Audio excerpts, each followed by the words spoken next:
Have you ever woken up one day and realized someone is just gone?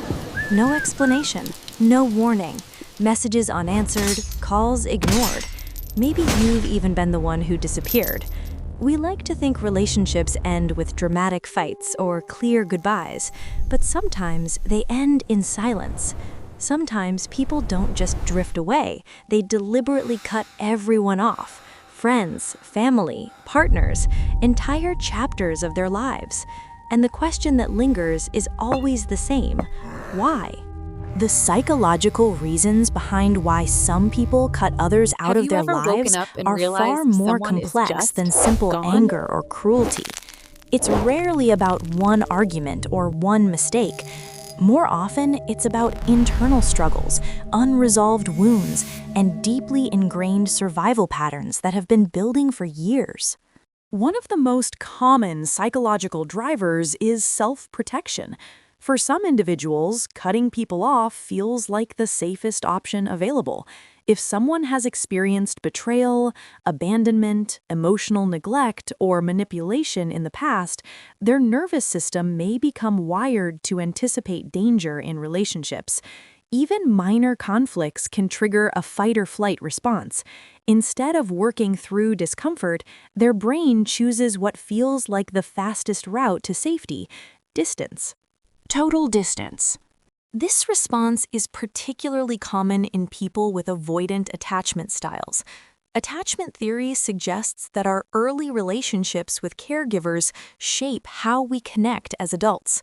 Someone with avoidant attachment often learned early on that vulnerability leads to disappointment.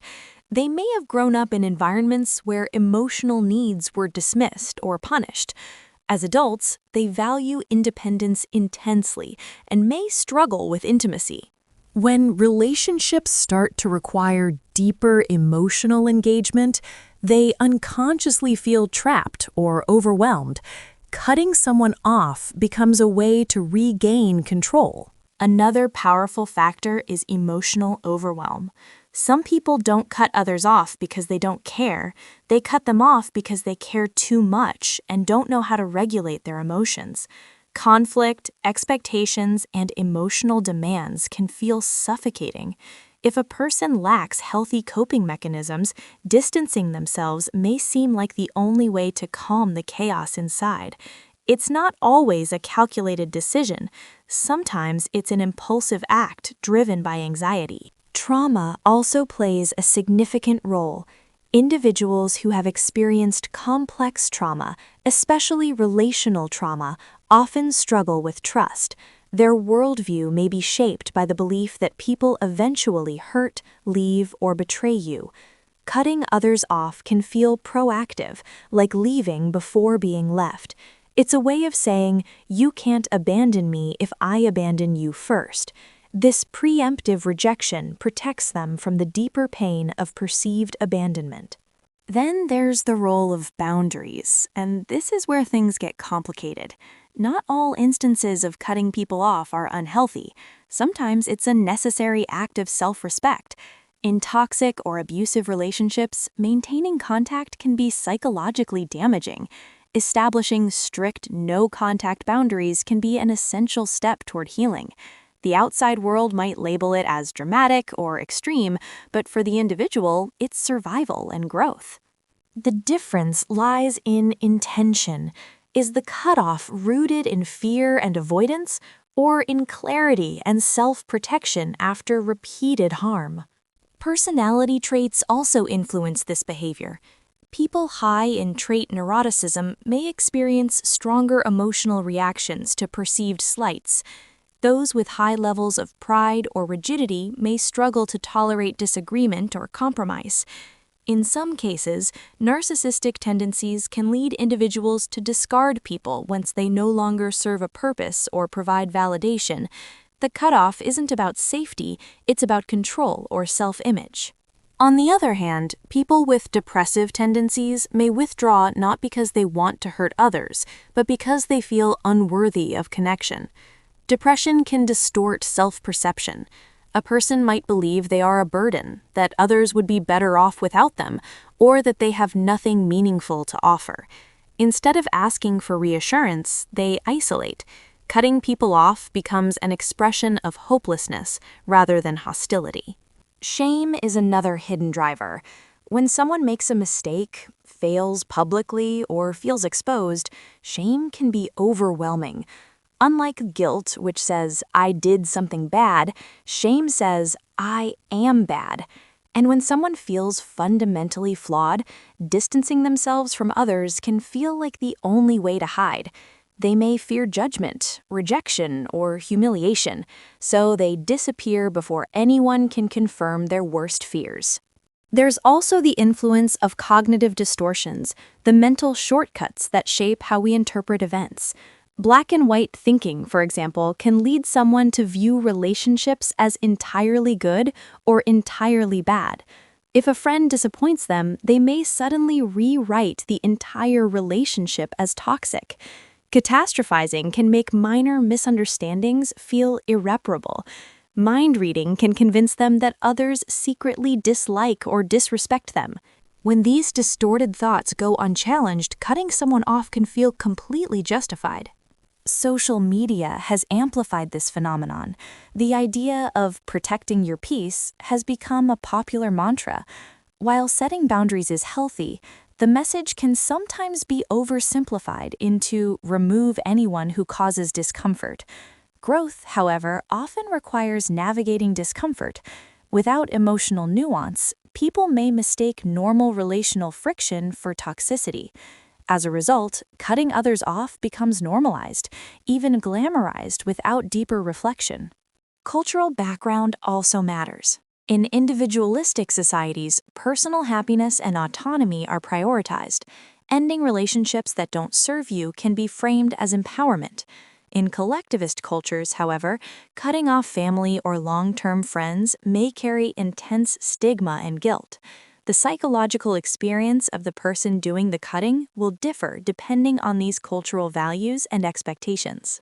It's important to recognize that sometimes people cut others off not because of the present, but because of unresolved past pain. When old wounds are triggered, the reaction can seem disproportionate to the situation. A small disagreement with a friend might unconsciously echo a childhood memory of rejection.